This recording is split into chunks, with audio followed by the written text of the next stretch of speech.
내 이름은 압둘라 아유브. 이라크 하지와에서 살고 있었다.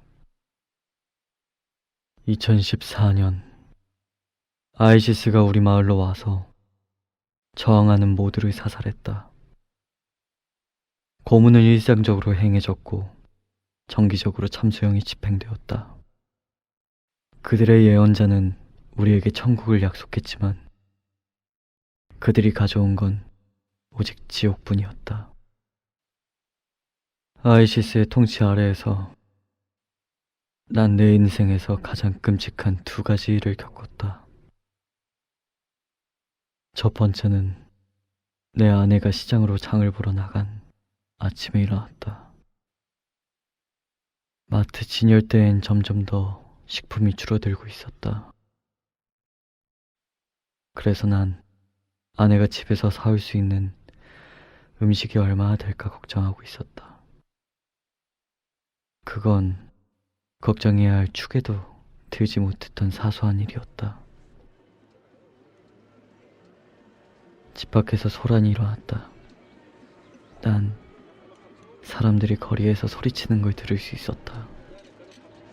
난 마침내 아이시스 대원이 오늘 누군가를 처형할 거라는 것과 모든 마을 사람들이 광장으로 나가서 그걸 봐야 한다고 소리치는 걸 알아들을 수 있었다. 거기에 수많은 군중들 속에서 난 그들이 내 아내를 붙잡고 있는 것을 보았다. 아이시스 지휘관이 인파를 향해 그들의 선지자가 붉은색 옷을 절대 입어서는 안 된다고 엄중히 경고했다고 설명하고 있었다. 누구든 이를 지키지 않는 자는 처형될 거라고 하면서 난 처형을 막기 위해 앞으로 달려나갔지만 경비병이 날 밀쳐내었다. 내가 할 수 있었던 건 아이들이 그 장면을 보지 못하게 막는 것뿐이었다. 그리고 그 다음 순간 내 두 눈에서 그들은 내 아내의 머리에 총을 갈겼다.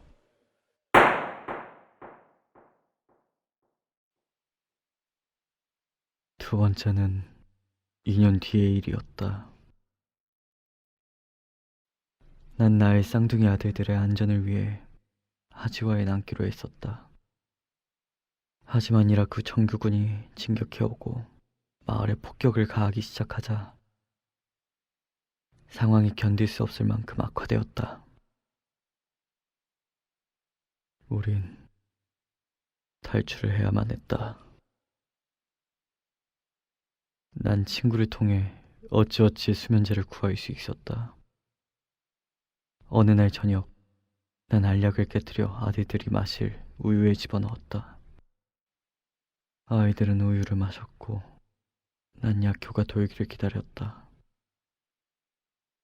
아이들이 잠에 빠져들자 난 두 아들을 양 어깨에 들쳐매었다. 그리고 한밤중에 어둠을 향해 나아갔다. 내 계획은 이라크 정규군이 있는 곳으로 숨어드는 것이었다. 하지만 쉽지 않을 게 분명했다. 아이시스는 저격수를 배치하고 도시를 탈출하려는 그 어떤 사람이라도 사살하라고 명령을 내렸다. 내가 어두운 도시의 거리를 질주하는 그 순간 저격수 하나가 날 향해 총을 쐈다. 총탄은 내 어깨를 찢어 발기고 내 아들 한 명을 맞췄다. 내가 엄폐물을 찾아 엎드렸을 땐 너무 늦어버렸다. 죽어버린 것이다. 하지만 난 멈출 수 없었다. 내 종교의 율법에는 죽은 자는 그 즉시 땅에 묻혀야 한다고 말하고 있다. 그래서 난 돌무더기와 어둠 속에서 맨손으로 죽은 내 아들을 위해 땅을 파고 거기에 아들을 눕혔다. 내가 도시를 포위한 이라크 정규군 진영에 도착했을 땐 벌써 동이 트고 있었다. 나의 정신은 산산이 부서져 있었고 그 어떤 성취감이나 안도감도 느낄 수 없었다. 군인들이 달려나와 나에게서 내 아들을 받아들었다. 하지만 내가 무르들이키며 흙먼지 속에 주저앉아 있을 때 군인들의 대화가 들려왔고 내 심장은 그 자리에서 멈추고 말았다. 형부의 관통상입니다. 애는 즉사했습니다. 탈출할 때 저격수가 있었나 보군. 끔찍한 깨달음이 머리를 치고 지나왔다. 난 잠든 살아있는 아들을 묻어버렸던 것이다.